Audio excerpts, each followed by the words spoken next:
Good evening, everybody. Thank you very, very much for being here. My name is Alison Loat, and I am the co-founder and executive director of an organization called Samara. We're a charitable organization that studies citizen engagement with Canada's democracy. And I think, although I didn't ask, I think the reason that Taylor asked me to be here tonight is because I have just recently finished Canada's first ever series of exit interviews with 65 former members of Parliament. And we are currently in the process of using the shared stories and advice of those MPs to try to shine a light on how our democracy works from the front line, in the hope that we as citizens can understand it better and work together to improve it.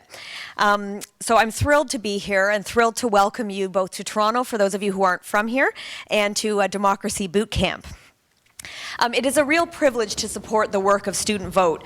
And through the power of video and the internet, tonight's talk is going to be played in over, I think, 4,200 schools across the country.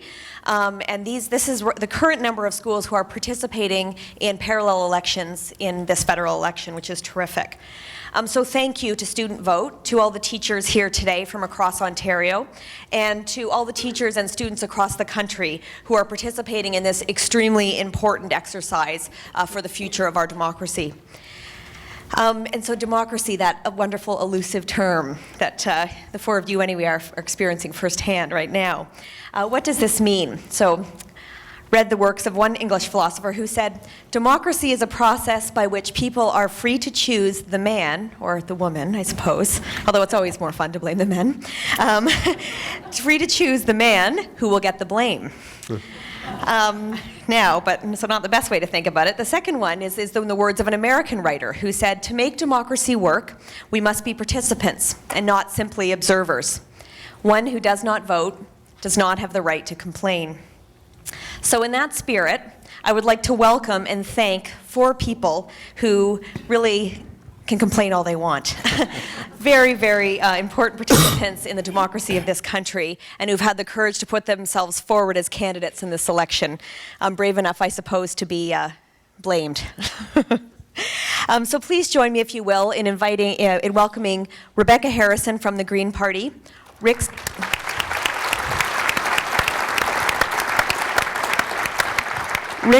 Dykstra from the Conservatives,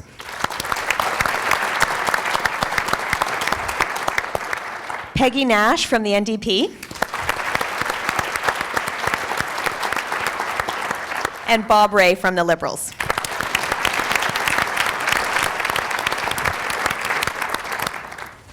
So as the moderator, I have the unenviable task of keeping us all on track. So we are promised that we'd end at 9 or just shortly thereafter. So I'm going to ask for everyone's cooperation in making sure that happens, and particularly the cooperation of our four friends on the panel. I will start out, of course, kindly standing up and warning you when your time is up, but then I shall warn you that I am the daughter of not only one but two high school teachers, so I can be strict when required. I'll tell you briefly how the rest of the session is going to play out. I'm going to introduce the four candidates first, and then in turn ask them each to spend 4 minutes telling us a little bit about why they got into politics and what they and their party are trying to communicate to voters this election. Then we will have hopefully 6 questions from teachers from across the province, and each candidate will have between 60 and 90 seconds to respond. And I'll have my stopwatch going. Wow. And then at the end of that, each candidate will have 2 minutes just for closing comments. So first, Rebecca Harrison. Rebecca is a candidate for the Green Party in the riding of Whitby-Oshawa, which is just east of Toronto. 2 years ago, she left her job in marketing to work for the Green Party full-time, where she is currently the party's political organizer for the province of Ontario.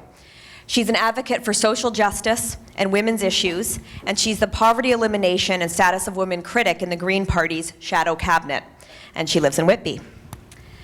Rick Dykstra is the candidate for St. Catharines, a riding in which he served as the Member of Parliament since 2006. He was also the parliamentary secretary, I guess you still are the parliamentary secretary, to the Minister of Citizenship and Immigration. Prior to that, Rick was a city councillor in St. Catharines from 91 to 97. He ran a public affairs company and was active in his family business. He was also a trustee in the Niagara Parks Commission and a member of the board of the St. Catharines Public Library. Sorry.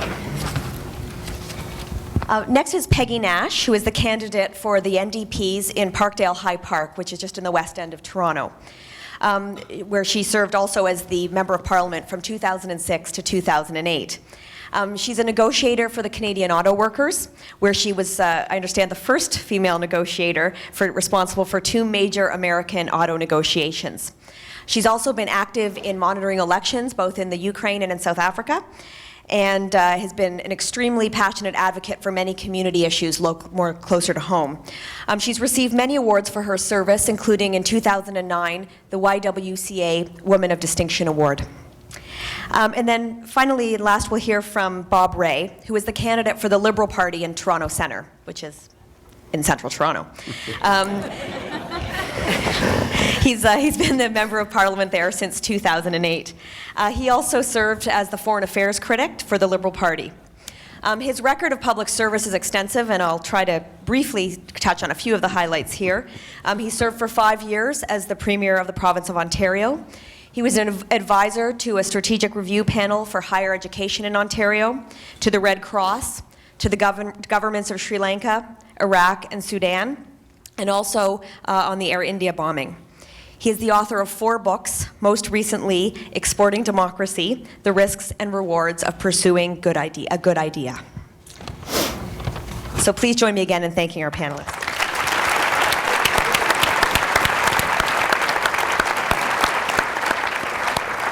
And now, Rebecca, if you will. Absolutely. Thank you very much for having me here today. A lot of people ask me, I'm 27 years old, and I am about this deep in politics right now in my life. And a lot of people ask me, what is wrong up here to be that deep in politics? But I've been in politics my whole life. I'll be 28 this year. This will be my 20th year involved in politics, all because I came from a political family. My dad was a municipal councillor, and at 8, I went on the road with him, going door to door, knocking, getting bitten by dogs in our rural riding, and doing get out the vote calls for him. And that was our dining room table. Actually, in grade 1, when I did show and tell, I talked about the Meech Lake Accord. And they had my parents in for a meeting and said, you have to socialize this child. But I loved it. I knew that, premiers would call our house to get, to talk to my dad about stuff, and they were just all people to me. And that's what politics was. It was people helping people, and it made me passionate about it. Now, why am I a candidate now? Well, I noticed that people around me as I got older didn't have the same ideas about politics. They sort of detested them in a big way. And I thought, wait a minute, this is not what I know. And then I looked at it and I said, wow, this is not what I know at all. I need to get up, I need to stand up, I need to make a change from the inside out. So like I said, I quit my job in marketing to work for the Green Party. It's not something you do to get rich, ask my husband. But I wanted to get inside of it. I wanted to change things. I wanted to spread my philosophy on policy. And I always tell candidates the exact same thing. If you don't love your community and want it to change, you're in the wrong field. So I spend a lot of time recruiting youth candidates and women candidates, and it really fulfills me. And what I've noticed is that youth, especially youth, which I don't have to tell you, don't show up to vote, and they don't see the need to. And a lot of people say, youth they're apathetic. They're not apathetic. I go to youth and I talk about domestic violence and social justice issues, and they care about issues and they know about issues. But there's not that correlation between what politics can do to make it better. So I decided to get up and do it, and not have to just complain anymore, but to change things. And I decided to run for the Green Party because I don't ever have to toe a party line. And I'm a rather stubborn person, so it's probably a really good thing, or I'd be an independent really fast. So I'll tell you a little bit more about the Green Party as well. We have 3 major policy issues in this election: a smart economy, strong communities, and true democracy. We believe a smart economy is a resilient economy. So we do things like eliminate perverse corporate subsidies.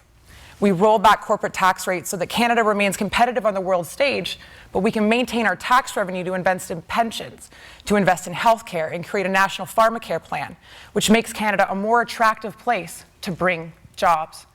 On the strong communities front, I'm the poverty elimination critic, and I'm proud to say we have a federal poverty elimination strategy with timelines and targets to make sure that successive governments have to work to eliminate poverty, especially child poverty in this country. We talk about affordable housing, investments in affordable housing so that supply is no longer an issue by 2019. We talk about universal child program, strengthening GIS and CPP, strengthening EI, and developing a guaranteed livable income for people living with disabilities in Canada. And I always get the question, especially in high school debates, which are my favorite debates, why don't promises come true? Why do these things take so long? And it's about accountability and it's about cooperation, and that's what our true democracy approach is about. We have to get back to the days where all the parties worked together on legislation and everyone governed. And that's what we're here to do as far as the true democracy approach is. So I'm going to ask you to think again about the Green Party. There's a lot of misconceptions. I've probably heard them all by now. But we're about more than just the environment. So thank you very much, and thank you for being educators.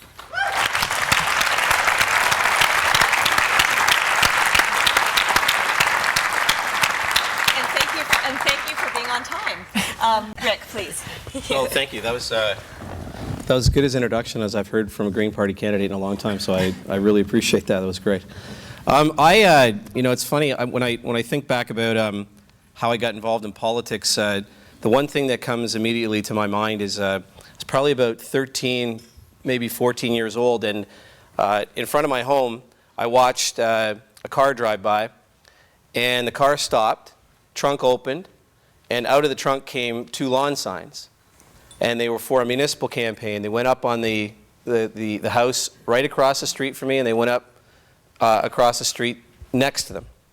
And I have to be honest, that absolutely just transformed me in terms of, like, what did that mean? What did those lawn signs actually represent? And how did that, how is it so important that these people had to have their names on a piece of paper or cardboard and put up in front of a home?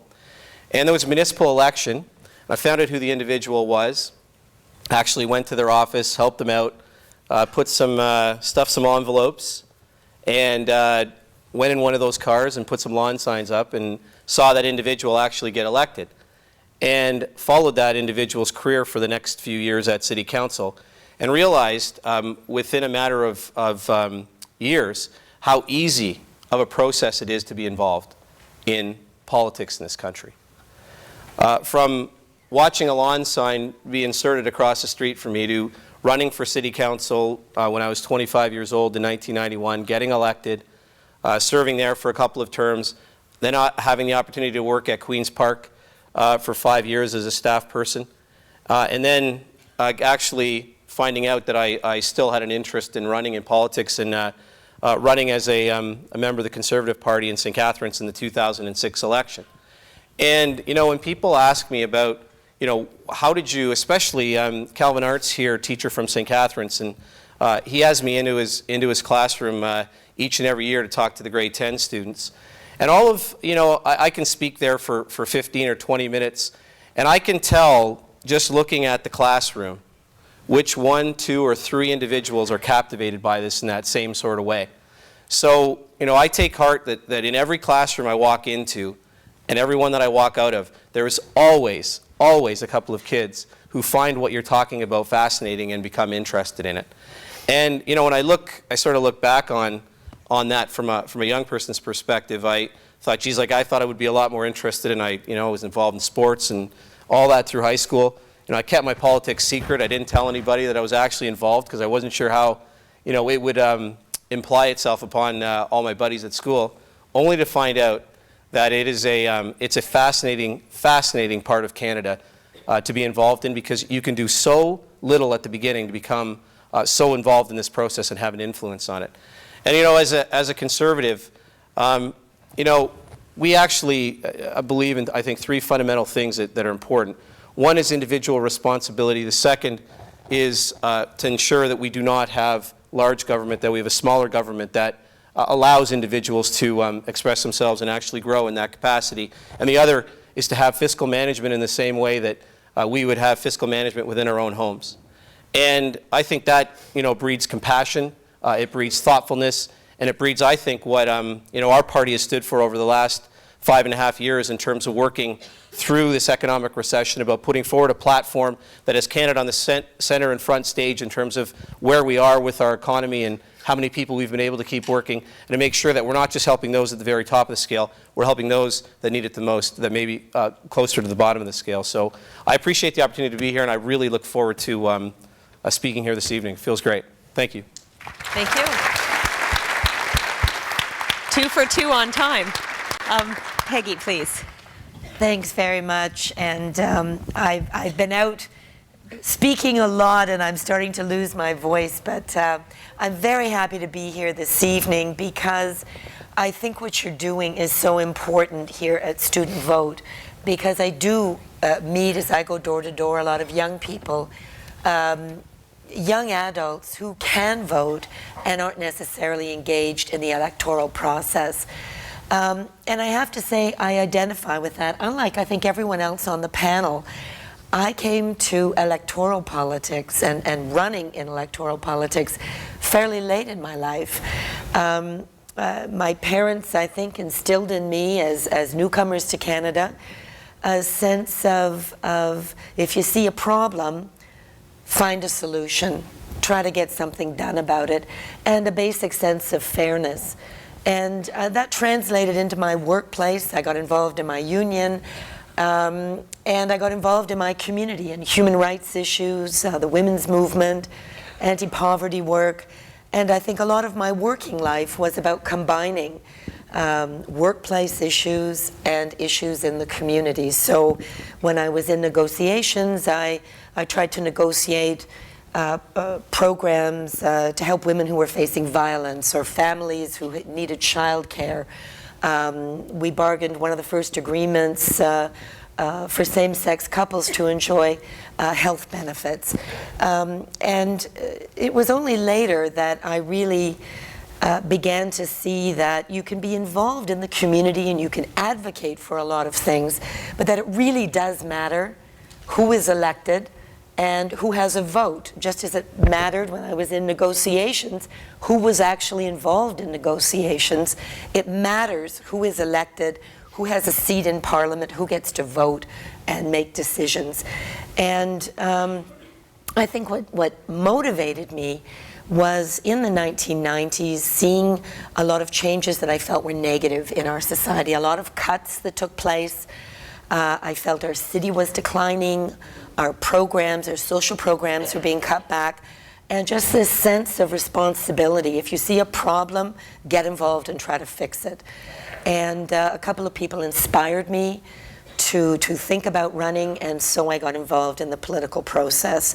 And I have to say, you know, I'm someone who had spoken out a lot about women being involved in politics, and it was good that somebody gave me a little push off the ledge to finally get involved myself, because I do believe we need more women's voices in the House of Commons. We are about 50th in the world, and we can do much better. In a variety of examples of our diversity, but especially with women. The things that I ran on, investment in social programs, investment in infrastructure, improving our environment, job creation, these are the things that the NDP is committed to. And in this campaign especially, you know, we are still coming out of a recession. We have a deficit. I don't think their minds are in huge new initiatives unless we can pay for them. So we have to have an eye to deficit reduction. But people do want to make sure, 20 seconds. People do want to make sure that we're investing in post-secondary education, which is a priority for us, that we're making sure no senior is living in poverty, that we're investing in housing and the kinds of social programs that people need, and especially in job creation. And I look forward to getting into more detail in all of these areas in your questions. Thank you. Thank you, Peggy. And Mr. Ray. Well, I'm a little older, so my story's going to take a lot longer, so I hope you don't mind. Does. Always does. Thanks, Rick. Well, I've always been fascinated. I mean, as a kid, I was always fascinated by politics. My dad was in the Foreign Service, so I grew up I was born in a log embassy, so I lived with that. Spent a lot of time listening to my dad, going to work with my dad, and getting very engaged in political things as a result of that. Was very involved in, I was talking, Rebecca was talking about saying her school project was on Algeria. I remember when I was in grade 4, slightly different ages, I used to do a class presentation every day, bringing people up to date on the fight for Algerian independence, which people thought was really weird, and nobody wanted to talk to me after that.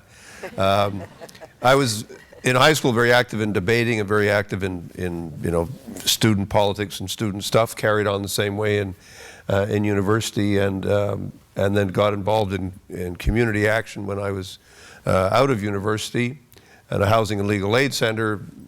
Came back to Canada, to Toronto, and went to law school.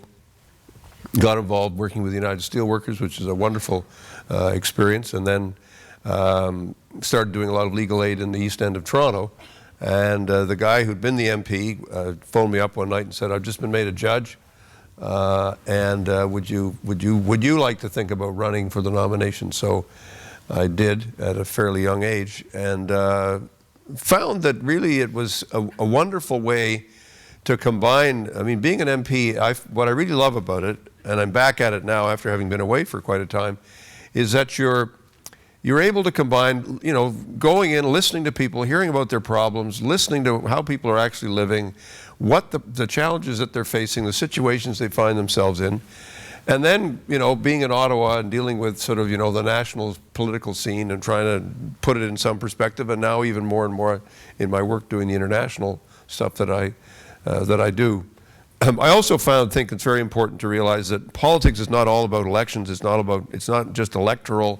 It's not about being a member of Parliament. When I was out of politics, thanks to all of you for quite a while,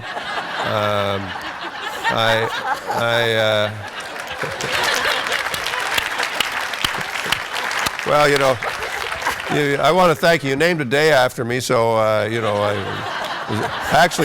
actually more than just one day. So I found I was able to serve in a whole variety of ways in my community, which I was very active in, and in my law firm, which I really enjoyed, and in doing a number of public service things for different governments that wanted to put me to work. And I think when you're talking, I agree with everybody. This is a fantastic project. We really have to do something. We have to do something to engage young people in community participation in some sense, in public life, in the political thing, the political arena. And this engagement is really worrisome, and it affects the whole of our society in some respects. And we can talk about why and how politics has become corroded. And I'll have to do that as soon as Alison lets me speak again. But There's a question. The main thing is that this is where we have to get the kids from age 14, 15 on, even younger, but we certainly have to get them there. And high school is the place where it starts. And I think this is such an important project. So I'm happy to be involved in it. Thank you.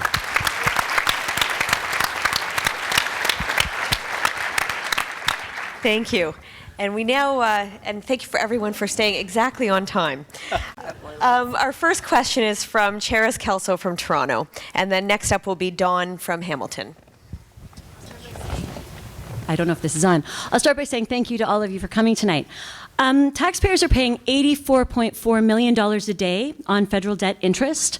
And given that, why do you feel that it's acceptable to propose tax credits, to implement tax credits, or spending programs before the budget is balanced?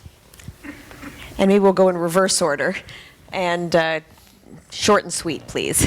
Well, in my political life, I think we've seen a dramatic change. Peggy referred to it. I think quite a significant change in public attitudes on the issue of deficits and debt. I think everybody has agreed. I think it's quite remarkable. If you look at the programs of all four political parties, the common agreement is that we, as a country, we need to get to balance by 2014-15. And the only issue is how do we do that? What's the best and most effective way to do that? The key problem is you've got to maintain your investments and you've got to maintain your infrastructure even during a downtime and a difficult time. And the most effective way to begin to start to pay down debt, obviously, and pay down deficits, is to hold the line on spending and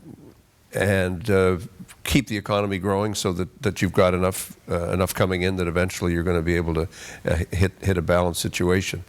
And I think the key thing for the credits is you've got to give families a break, because you've got to understand what's also happening to people as we go through this challenge. Where we disagree, the Conservatives and us disagree, is on the question of, well, should you be giving a tax cut to the big corporations right now, or should we be forestalling that? And that's, I think, one of the things that is being debated on the television programs this week and in all candidates' meetings across the country. And I think it's a good debate, it's a good discussion, and it's important to have it. Thank you. Peggy. Any spending that we're proposing in this election is, I think, measured steps moving towards social goals that we have. But, there are debts that take place. Right now, individual Canadians have the highest level of debt in the history of our country. Students, for example, are taking on massive debt. If a young person wants to become a doctor or a lawyer, I think the tuition is something like $20,000 at the University of Toronto. And so you, as teachers, you're encouraging people to get into post-secondary education. And they need help to be able to do that. We'd like to invest $800 million in post-secondary education to reduce tuition fees. Where does that money come from? Bob mentioned canceling no strings attached corporate tax cuts. Do the oil companies and the banks really need more money? They've just, the gas pumps are up 25%. The banks, they've given their CEOs are getting huge bonuses right now. I don't think that's where we should be spending our tax dollars. We do need to get a balanced budget, and over time, as we come out of recession, our economy will grow and we'll be able to put more money down on our debt. Thank you. And Rick. Well, thanks. Sure, I guess if I clap, why not? Fan club. We'll share that. Yeah. So it was either an extra or an intro. Look, it's a very important question. When you look at where the world economy was moving and the world recession happened so quickly that it was determined by G8, G20 leaders that we needed to take a very aggressive approach to ensure that the recession wasn't one that dipped far below and would have taken a lot longer to get out of. And so Canada's decision, in terms of where we would go into debt, was to take a 2-year economic strategy, an economic plan, make investments across the country in terms of projects that would actually continue or put more individuals to work. It was extremely successful in the sense that municipalities were able to partner with provincial and federal governments on a third of the dollars that they would have had to spend otherwise. And we created hundreds of thousands of jobs through that process. And there was always an eye to an end. The end is that the 2 years of stimulus spending was capped at 2 years. There was an end date. We've reached that end date, and we're now working through and out of that recession. And I think the question is an excellent one, because all of our financial incentives and tax credits that we have in the budget that we presented, but obviously now that we're in election, more importantly in the platform that we present, are to take place and begin to be implemented once we have gotten ourselves back out of debt. Thank you, Rick. And Rebecca. Absolutely. It comes down to wise investments, and wise investments that create economic growth. So let's take a look at corporate tax cuts. For every dollar of tax cut, you get 20 cents of growth. That doesn't seem like a good idea in a recession or when we have a deficit.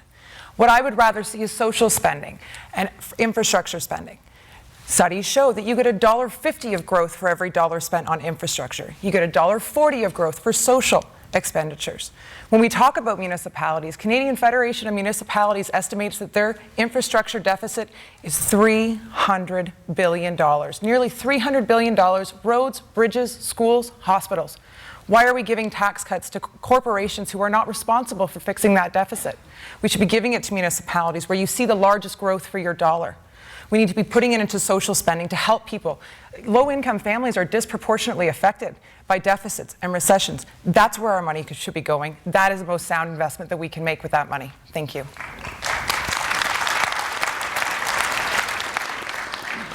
Thank you all. Next is Don Benny from Hamilton, and then Rob will be after him.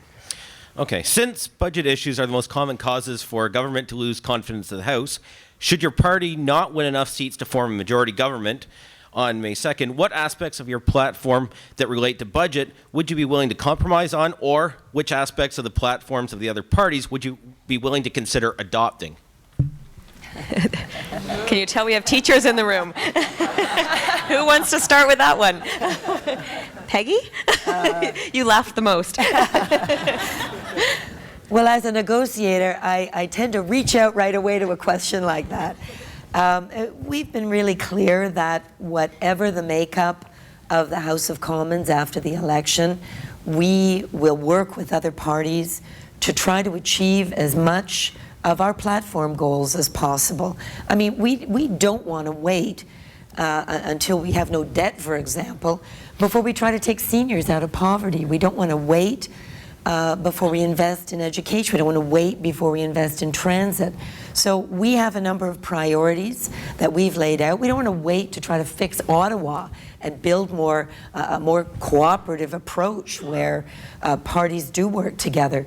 So after the election, I mean, we will try to reach out with whatever configuration exists and try to advance as much as our platform as we can. That is always a process of negotiation in whatever form that takes. And our leader, Jack Layton, has been very clear that we're open to doing that. Thank you. And I'll just randomly pick Rick to go next. This is totally not like the House of Commons. Everything is done according to, no. I'm going to loosen it up tonight. Yeah, that's great. You know, it's an interesting question from this perspective. I've had a little over 5 years of experience on the Hill and learning what it is to be a member of Parliament and the process that we go through. And you know, I know that there is all of this talk about how parties within the House don't get along and how difficult minority governments are. And I'm not here today to say that it is easy. But what I have lived and breathed for the last 5 years, the parts that I remember the most are the times when we actually have worked together. And there are some extremely good examples of that. Refugee reform legislation in this country, probably the second largest, next to the budget bill, the second largest piece of legislation that we as a government passed, was done so unanimously in the House of Commons. It barely got through second reading, went to committee, we studied it at committee, and before you know it, we had all put pieces into the puzzle that made it work better for us. And as parliamentary secretary, it's quite something to walk to the middle of the House of Commons, and the three critics from the three parties met me there, and we shook hands, and the bill passed unanimously. I do think in this Canadian democracy that we have, there is evidence, clear evidence, that we can work together. I know there's a party process. I know we move through an election. We all have ideas and beliefs of what's right. But I think that there's a way from a budgetary perspective, regardless of how the next government or who wins and what those seats look like, we can work together. We will, and believe it or not, we'll move forward on behalf of Canadians. Thank you. Rebecca, please. Absolutely. I'll be strict on applause. We're down to the... I always say I don't have any children of my own, but I babysit my friends' children. And I'm amazed when I talk to people that sometimes we expect more from 5-year-olds in a sandbox than we do in Parliament. And it is absolutely fabulous when when Parliament used to work together. But it wasn't that long ago, because I remember it, and I was a political nerd since I was 6, that they used to work together, that everybody had a piece of legislation, every piece of legislation. You couldn't pull just one out of the hat and say, that was the one we worked together on. We need to work together all the time. We pass less legislation now than ever before, and it's because we've lost that cooperative effort. We're Greens. We love working together. We don't care if our ideas get our ownership stamp, the green stamp on there. We want to work together. No MP will ever be elected, very rarely, by 100% So the people they're working together in Parliament with represent the views that are in their community. So if they want to listen to and prove that they're going to listen to their community, they've got to listen to each other in the House of Commons, and that's what our common ground approach is about. Thank you. Thank you. And sorry, I feel like such a stickler. And Bob, please. I think one of the things that I would like to see us do is to say, okay, the budget is confidence, and once the budget is passed, nothing else should be confidence. We should all understand that any other kind of bill can be changed, and if it can't be changed to everybody's satisfaction, it gets defeated, and then we go on to something else. You move ahead. Seems to me that's if we have a minority parliament, that would be a very effective way to let it be. You know, what will happen is the party that forms the most, gets the most seats will form the government. And will come to the House and present its proposals, and you know that's when the discussion will start as to, well, you know, what are people prepared to give way on? What are people prepared to talk about? Given that there's such a strong consensus around the need for a balanced budget as we go forward, that there's such a strong consensus on the need for restraint in some areas at the same time as we invest in others, it should be possible to find a compromise. I mean, you know, there are differences between the parties, but they're like this. They're not like that. And I think it's important for us to sort of take advantage of that when the time comes. I'm not going to say now what I think is wonderful about the other platforms, because that's sort of not how I do things. But I look forward to having those discussions, and I think there are, frankly, good ideas in all the platforms, and I think that's something we need to recognize from time to time.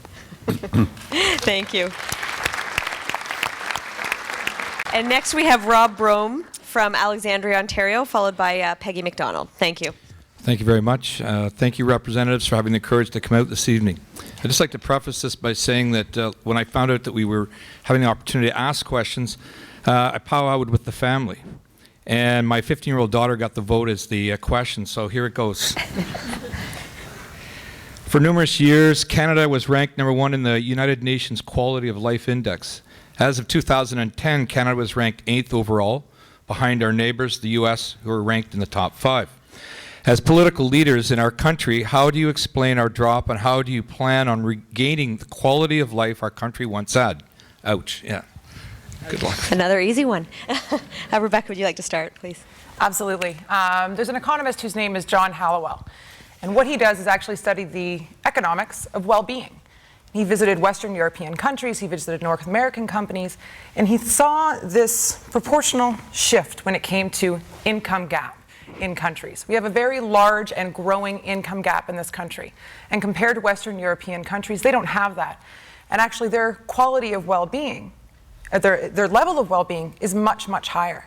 We need to address that growing income gap. We need to address the disappearing middle class. We need to have that disparity identified and see what we can do through social policy to help bring everyone up, not having people reach the ceiling and just not be able to surpass that. We need to work together, and to do that, we need to engage the public in the process like that has been done in Western European countries when they go after making their well-being better. Involve the public in a transparent process. Thank you. Great. And Rick, would you like to go next, please? Sure. I think, you know, Stanley Cup playoffs just got underway. And And the Leafs are out. there's, that's fact, not fiction. You know, who would bet that the #1 team out of the 16 that are in the playoffs are going to win the Stanley Cup? Is that automatic? It's not. And so when I hear these grades about who's judging and how are they choosing, you know, something I've spent the last 2.5 years as a parliamentary secretary at Citizenship and Immigration. And I got to tell you, when the Prime Minister first asked or told me I was going to be doing this, I had no idea why they'd get a blonde, white, blue-eyed guy to do Citizenship and Immigration. But I quickly understood something. I have learned a great deal about our country based on that. I have learned that there are so many people in this world that want to call Canada home, that we have a list that is very, very difficult to get through in terms of trying to get those people here. Whether they be temporary foreign workers, whether they be folks who want to come here as landed immigrants, whether they want individuals who want to work here at high-skilled positions that we're trying to fill. This is the country that people want to come to. And when you take a reflection back on that, and you sit back, like for me, it's been a great experience to understand, yeah, you know what? This absolutely is the best country in the world. Can we do better? We can always do better. But as far as I'm concerned, if everybody else wants to come here, that's a strong message that we have a great country to live in, and we should be proud of that. Thank you. Bob, and then Peggy. Thanks. I think the thing we've learned is that the quality of life for people really depends on a healthy economy, having a job, having access to work, but not working too hard, working well enough that you can, not working 60, 70 hours a week, but working reasonable pay, and that it depends on a good social framework that is there for you in terms of schools, in terms of health care, and all of the things that go to give people confidence that they're going to be able to get through and do well, and that it's all sustainable. It's sustainable financially, and it's sustainable environmentally. It's sustainable in every sense of the word. And it's a lot easier to have that when the economy is doing well. And you can got a little bit of extra money, you can do the things that help to make that happen. This may be a huge oversimplification, but one of the reasons why, the index has changed, come down a little bit here, simply is the change in economic circumstances. It has had a serious impact on a lot of people and a lot of families.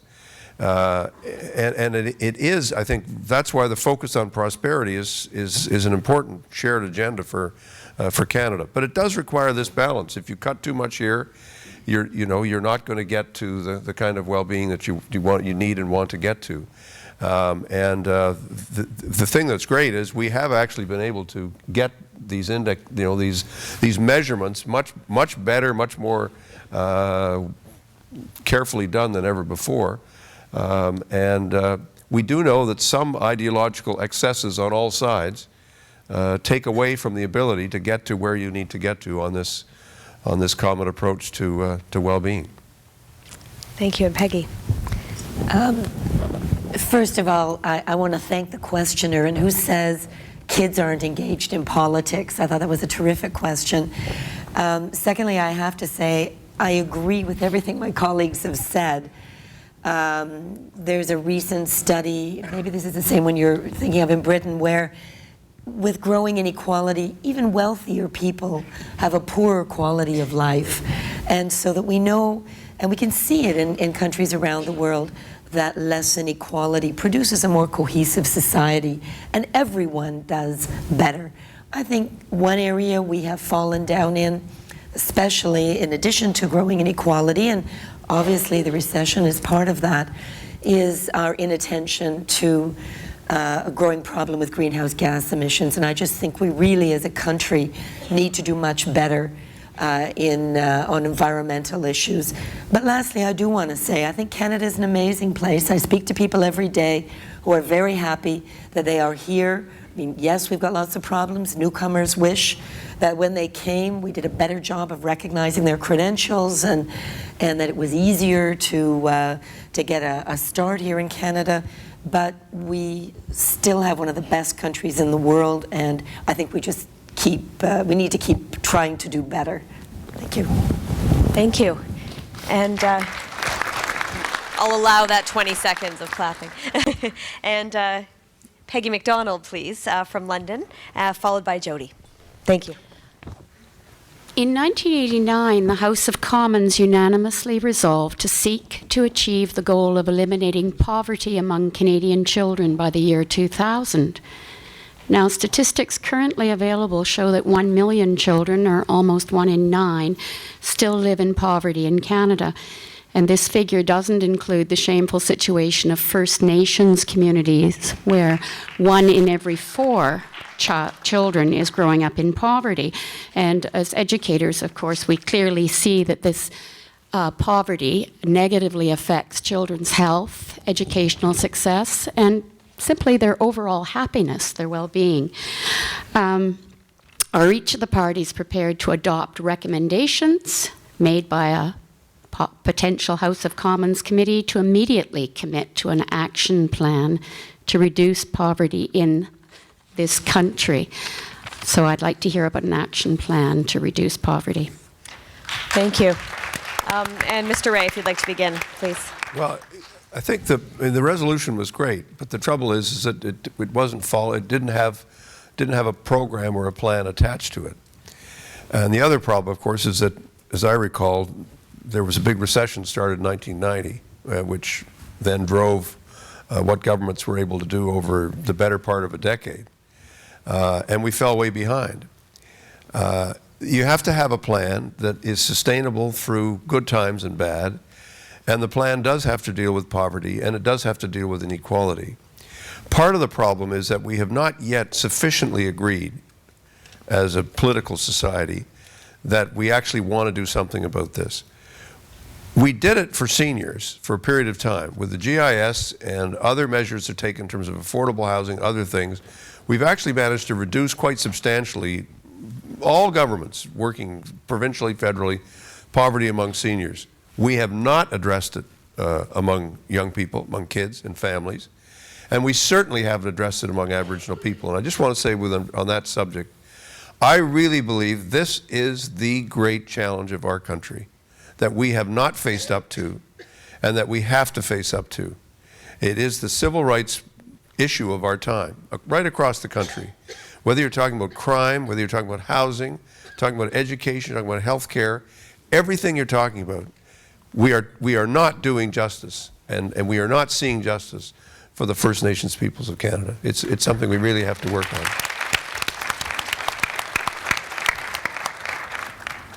And Ms. Harrison, would you like to go next? Mrs. Harrison. Mrs. Harrison. My husband's in the back. Gotta say Mrs. This is an issue that I care extremely about. I was 6 in 1989, and that was really the resolution that got me interested. I thought, here we go, we've got a goal, let's go for it. It's the same level it was when I was 6. And I'm absolutely determined that when my child is 6, when I have that child, it will not be the same. And the problem is that there was no accountability framework. There was no timelines. There was no targets. There was no, any time to check and see if that plan was still in check and do we need to make it flexible. That's what we need, and that's what our plan is, the plan that I advocated before becoming a politician. We need to have a poverty elimination commissioner, a bureaucrat that checks in on the government, no matter what party is in that government, and says, you haven't met your targets and timelines. Tell me why. Your plan's not working. We have to change it. Do it now. We don't have that currently. We need to invest in affordable housing, universal childcare. We need to invest in programs that helps our First Nations get up to that. A lot of people say, I don't see any poverty in my backyard. Go to a reserve. Go and see what those kids have to deal with on a daily basis. It's abject poverty, and it is absolutely unacceptable. We have the Kelowna Accord. Nobody brought that up in the leaders' debate whatsoever, and it's an absolute shame. Every child in this country matters regardless of their background, and we need to all commit and all be engaged in solving that for the long term. Thank you. And Mr. Dykstra and Ms. Nash, please, after that. Something it's on the Aboriginal issue, I guess listening to what Bob just said about the investments that governments have made over the years, and we've done the same over the last 5 years, and we still long and search for the types of improvements for Aboriginal children that we all want. I think it crosses all political barriers, and partisan barriers. And I think of the apology that was offered up to all Aboriginals on the residential schools question and issue. And to me, that was another opportunity for us to at least begin the healing. And I think, I think we did. I think we've begun that process. I don't think it's going to be something that gets answered over the next year or 2 or 5, but I do think it's actually, it's formulating and it's starting. And when I think about, Bob also said something in his opening about what the responsibilities of an MP are. And I remember my first meeting that I had, literally in my constituency office in 2006, ended up being meeting after meeting with youth homeless organizations. And I couldn't figure out why in Niagara we had 13 or 14 of these organizations. And I just invited them all into my office for a meeting, and I was amazed to find out that they didn't actually know each other. And that one meeting actually turned into a youth homeless organization, strategic organization that is now run by the region of Niagara, and it actually has a strategy, an output, and measured outcomes. So sometimes it isn't just everything that happens in Ottawa that we as MPs should be involved in. I truly believe that some of the stuff starts right back at home in our own communities. Thank you. Yes, please. Let me just ask, how many of you here in your schools have breakfast programs for kids? That's pretty amazing, and I think that says a lot. I have been to some of the breakfast programs in our community, and I completely agree that the First Nations poverty issue is pressing, and it's a very growing population. And but we also have poverty right across our country, and we don't have to travel far, is what I'm saying. Campaign 2000, which sprung from the motion that Ed Broadbent had passed unanimously in the House of Commons, recommends action now, and has written positively. I know about a number of Liberal initiatives in the Liberal platform, and about a number of initiatives that we have taken in the NDP. Things like reintroducing a national housing strategy. We're one of the few countries in the world, developed countries, that doesn't have a national housing strategy. We need to put it in law. We need to attach dollars to it, along with things like childcare. We need to have a law. We need to attach dollars to these things. But I just want to add, there are provinces like Quebec and Newfoundland that have anti-poverty strategies with goals and timetables attached. I think we need to do that as a country and marshal the resources to make that happen. Thank you. A moderator's prerogative just to ask everybody, and particularly those on the panel, these questions have been so fantastic and the answers so thorough that we're going to run about 10 minutes late. Is that okay with everybody? Okay, because if not, I was going to tighten the noose even more on the response time. Okay, great, thank you. And next is Jody Saunders from Russell, Ontario, and then our last question will be from Jessica. Thank you. Thanks. Given Canada's continuously changing role in Afghanistan, I'd like to know, what does your party plan to do with Canada's mission in Afghanistan, to stay or to leave, and if you want to stay, for how long and in what role? Sorry, I was just getting those other directions. Rick, would you like to go first, please? Sure. Thank you. We've made a decision as a government that, in agreement with, again, another opportunity where we did have a vote on the floor of the House of Commons, foreign affairs issue that obviously has an impact on this country from one side to the other, and the decision was to leave Afghanistan at the beginning of July of next year, and obviously from a combative role by the end of by December 2012. And our involvement there will continue, but it will be a training. We'll continue our training work that we've done there. We have 3 signature projects in Afghanistan: the Dalla Dam, the eradication of polio, and the construction of 50 education schools in Afghanistan. The Dalla Dam has actually come a long way and very close to completion. In terms of eradication of polio, we actually are working as the lead country on that issue. We've actually built, I believe, 18 of the 50 schools so far in Afghanistan. I think despite all of what we may talk about in terms of our involvement there, we have made great progress on the ground in Afghanistan in terms of assistance. And our role will continue. We need to see the success of that. We continue to train under the Afghan Compact, the responsibilities of training 80,000 soldiers, 72,000 police officers. Canada plays a significant role in that, the leadership of that training as well, and hopefully to be able to turn over the country to itself. And we feel that our involvement there has gone on a long time, and it is time for us to move on. But that doesn't mean that we're going to leave entirely. We're going to maintain that training opportunity and stability that we believe is necessary. Thank you. Peggy. Well, we take a different view. Our view is that we need to bring our troops home now, that we should not have extended the mission yet again in Afghanistan, that there are no measurables that we're saying this is our goal, and when we achieve this, we will return our troops. And yet we have extended, albeit in a different form, our mission in Afghanistan. And I've not been to Afghanistan, but I think it's awfully difficult. in the violence and the war that is taking place there, to say that our troops will strictly be in a training mission, because I think they're still going to be in harm's way. I think that we will still see Afghan civilians dying, and I think if we want to help Afghans in one of the very poorest, direst countries of the world, we're better to invest in food, in housing, in job creation, and not in a military capacity. I think what that has just done is extended the chaos in Afghanistan, and that keeping our troops there is not going to end that chaos anytime soon. Thank you. And Bob, please. Having agreed with Peggy so often tonight, I really have to part company with her on this question, because, first of all, we're not there alone. We're there with 60 other countries that are trying to do something to help this country emerge from a terrible civil war.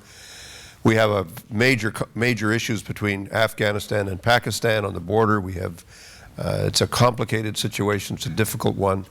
The UN has asked us to stay engaged as a country, and I think our real work has to take three forms. We have to keep working on the security framework for the country, so that we do have a stable security framework. It's not there yet. We have to keep trying to get there. We also have to work harder on development. One of the things I disagree with the government on is I don't think they put enough money into the development side in Afghanistan in the next round. And I think we have to have a much more sophisticated and present diplomatic strategy. Reconciliation within Afghanistan, reconciliation within Pakistan, and between Afghanistan and Pakistan. And that's the direction we have to go in, I think. And I think the more we think as Canadians to say, this is our mission and we're here to do this as a country, well, when you actually go there, you realize we're part of a much bigger project. And it isn't just the Americans who are engaged in the project. There's a great many other countries that are there, all connected to it. So I think it's important for us to see it in that perspective. Thank you. And I got this. Oh, you got some. Water, anyone? Okay. I'm okay. And then Rebecca, please. People were very good. Talk too much. Well, we agree that the NATO combat mission for our troops needs to end immediately. Any further involvement in Afghanistan, we have to balance our 3 Ds: development, diplomacy, and defense. The combat role needs to change. We need to go back to more of the UN role that we've had in past as peacekeepers. I would be remiss to talk about the Afghan issue without demanding that we have absolute transparency on the Afghan detainees issue. We can't, in good conscience, send Canadian men and women there when there's this controversy about how we handle detainees. That puts them at risk. It's irresponsible. That is not a history that we want for Canada, and we need absolute transparency now on that issue. Thank you. And then our last question is from Jessica Grass in Ottawa, from Ottawa. She's in Toronto. That's right. At least I think so anyway. Mr. Ray, in his opening, alluded to the fact that perhaps our democracy is in a state of corrosion. Certainly, this name of the conference, Democracy Boot Camp, suggests that our democracy does need somewhat of a kick. What once was a model for an open and transparent democracy for other countries now appears to be more closed. Whether it be in question period or even the last 2 nights' debates, politicians are delivering, and this is across all parties, very contrived and rehearsed answers, looks like typically from their PR person's notes, without true passion. How does your party propose to put Canada's democracy back on the map? Another easy question. And Bob, since you were mentioned in the question, perhaps you could answer first, please. Well, that's a question very close to my heart, because I do find so much of our politics completely contrived and scripted. It drives me nuts. I mean, to watch it, because it's, you get rote answers, you get rote questions. You get rote questions, you get rote answers. And I think it is very frustrating for everybody. I'd love to be able to break it. I try to break it myself. I'm probably the most unscripted person who drives everybody else nuts, but that's how I am. And I think we have to create more of that. I also think we have to figure out how to make the House of Commons work more. Rick talked about, the one bill. We got to figure out how to, and Rebecca said quite rightly, well, how do we do it with all bills? How do we get a sense that we're trying to get at some things, we got to cross some party lines, we got to move away from where we were and understand that there's a need to find some common ground here. And I just think that's something that Canadians are crying out for. I think one of the reasons why people don't participate as much as they'd like to is, and one of the reasons we find it hard to attract people into politics, is because they look at it and say, I don't want to do that. That's not how I want to spend my time. It's not that I'm disinterested in the public good. I just want to do other things with my time rather than stand up and read a question and watch somebody else read an answer and say, you've just gone through an hour of the Mickey Mouse show which is question period. And I just think it's a crisis in this regard. I don't think people are listening, and I think it's turning people right off. I think people are turned completely off by what they see. And I would include the ads. I'd include the whole process that we all go through. To me, it's something that we have to really, really think about hard as a country. And then Peggy. I think there's a number of things that we can do to address this. I mean, I think lately there certainly has been tremendous criticism about growing secrecy. I mean, the Afghan detainees documents, we were very sorry that it was agreed to that these documents would not be made public. I think we do need more openness and transparency in government. Sometimes committees, people can have the kind of working together and cooperation and back and forth, and every so often, as an MP, you feel, yeah, we really got something done there. It made a difference. We actually achieved something, but the cameras are not on, and what people see is question period, and it is very scripted. I think maybe because the cameras are on, the stakes feel very high. It's a gotcha moment, it's a blood sport, and it's not very appealing, frankly. So that's, to my mind, that's not really where the work of Parliament takes place. And there are other more cooperative moments. We believe that the Senate is a problem. I mean, twice we passed a Climate Accountability Act, and the last time it was just punted out by the Senate before there was even a debate. And I think if we had proportional representation, we'd have green representation. I think people would feel that their votes are more included. And I'm out of time. Here I am being the strict one again. Rebecca and then Rick, please. Absolutely. As you can probably tell, I'm not scripted very well. I talk off the top of my head, and I think that's how it should be. There should be more interaction with the public. The leaders' debate, we weren't even there, so I only watched half of it. But but my issues weren't there. Which half? Not the bad half, which is either of them.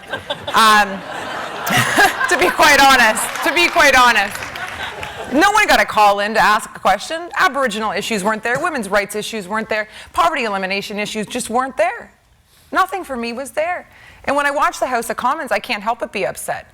You have people screaming at each other. And when I was a kid and I was brought there, my dad sat me down and said, you sit in your hands and you shut your mouth. This is where government happens. I don't understand why a child is expected to do more than Parliament is. It's unacceptable. And yes, proportional representation is the way to go. We are one of 3 countries that still hangs on to a form of electing people that was made when they thought the world was flat. Things have changed. Things have changed. All you have to do is look at New Zealand. New Zealand had the same problem as we did with voter turnout. Same system. And instead of having a referendum with do you like MMP? And people going, what is MMP? They educated people. They had a royal commission that told them what their choices were and what they currently had. And they selected a system, and now they have no less than 85% voter turnout because they know their vote counts. And that's what's going to get young people to vote. That's what's going to wake Canada up, and that's what's going to make change better in this country. Thank you. And one thing that struck me in reading these questions is just how many of them were about the health of our democracy. I think we had about 30 teachers submit questions, and I'd say a good half of them were on this subject. So it's a great discussion. And then Rick, please. Well, I guess I'm gonna disagree somewhat. Good, because everyone's been getting along so well. I believe, I surface absolutely think that the Westminster model of parliament that we've adopted from Europe has served this country extremely well. I'm not saying that there isn't the potential for change and that making it better is a good thing, but rules don't make people better. And if we're going to set a whole new cast of rules, it doesn't improve what our parliament is. The Westminster model is built for two things. It's built for majority governments and it's built for minority governments. And we're pretty good at making majority governments work. We've seen that in the past since 1867. Where we run into difficulties is minority governments.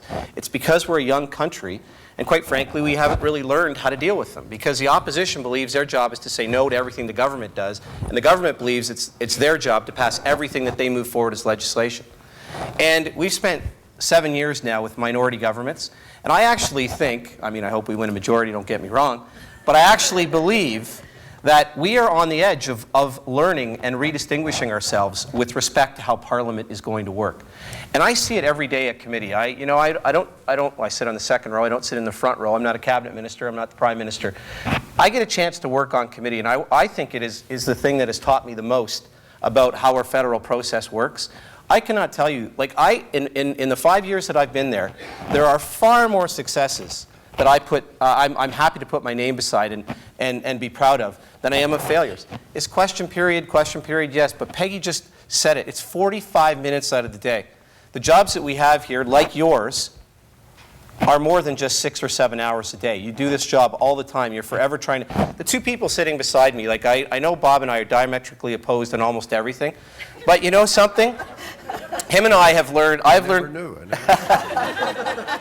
We do a lot of panels together, CBC, CTV. I've grown to respect his perspective a lot better getting to know him as a person. And when Peggy was in the House from 2006 and 2008, whenever she walked by, so there goes my favorite NDP member. So do I believe that our government, our political process, I believe it's the best in the world. And I'm going to stand by it in any room that I go into, because I believe that it is. Do I believe it can be better? Absolutely. But when I see the type of people that we elect and the process that we go through, it's evolving. But I'm telling you, it's getting better. And the only way it's going to get better is by us being positive about what our country's all about and what our government's about and getting involved in it, versus taking a step back and criticizing it. Because I can tell you, stand back and criticize, it won't change a thing. They're here. Well, thank you, everybody. If you could join me in a big round of applause for our...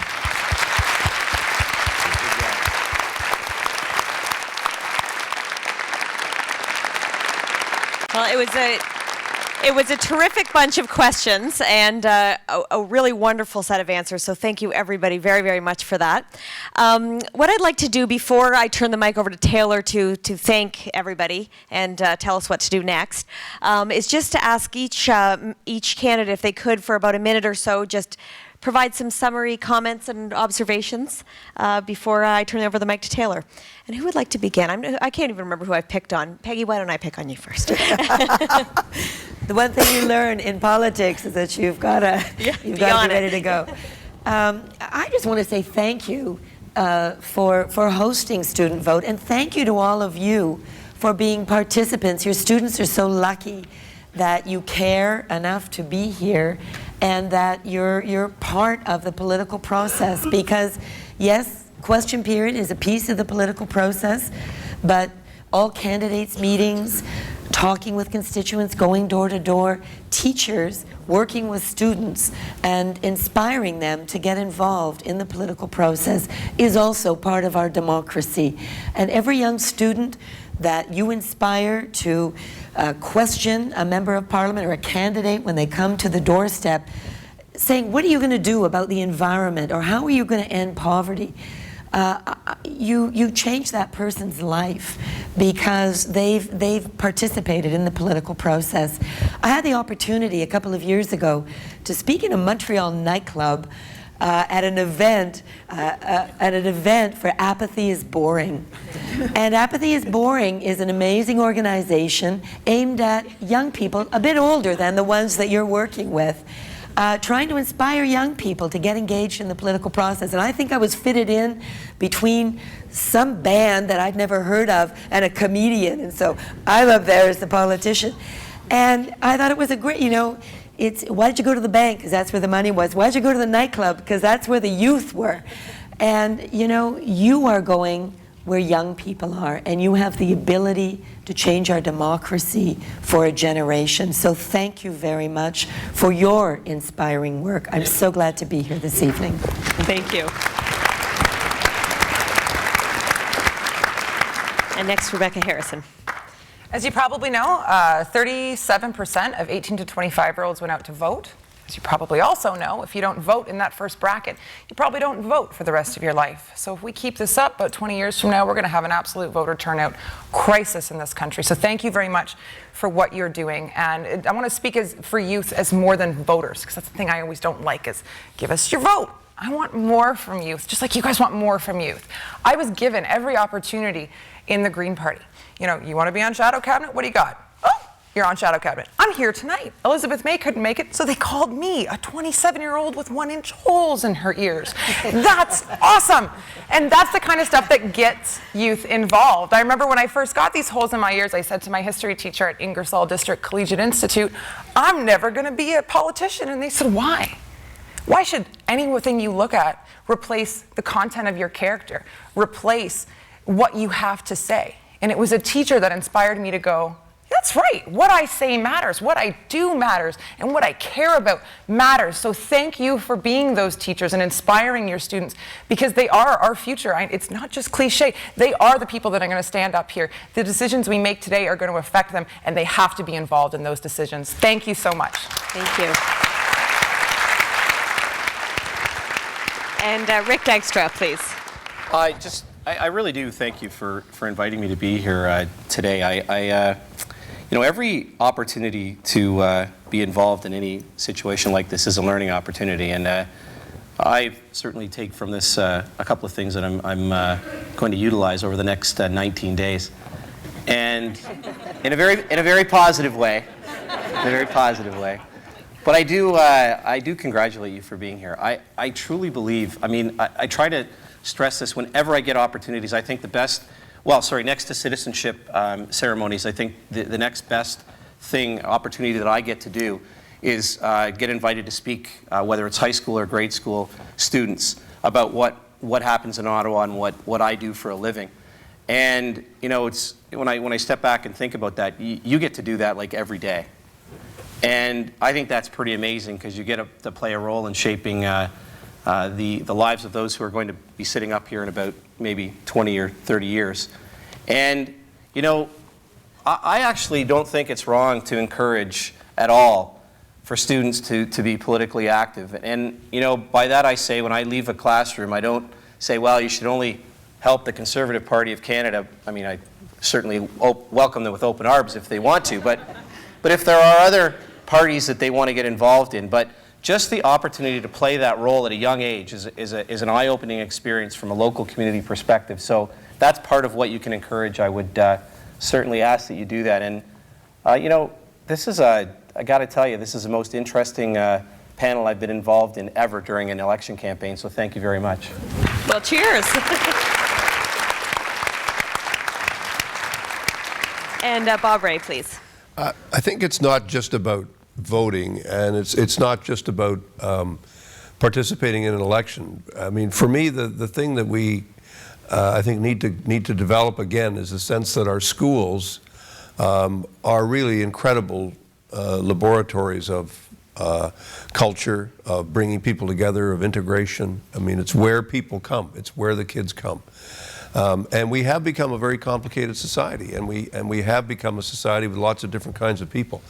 All the tensions and all the issues that we face as a country and as a province, we face in schools. And so to have your leadership informing us and telling us what's going on is really important. And I mean, I'd love to have a much longer conversation, because it seems to me one of the challenges we face is, I mean, all the issues that we talked about, inequality, poverty, you know, and the issues we haven't talked about, are felt in the school system and are felt, you know, by teachers and students in schools. So this is great. And I think the other really wonderful thing is that we have focused, I think, on this key issue, which is how do we get people more engaged? It's really about engagement, whatever form that takes. I mean, you know, at some level you say, I really don't care what you're involved in, as long as you're involved in something and engaging in something and trying to work it through. So I just want to thank you very much for this opportunity. It's been great. It's been a lot of fun, and thank you for giving us this chance. It's been great. Sure.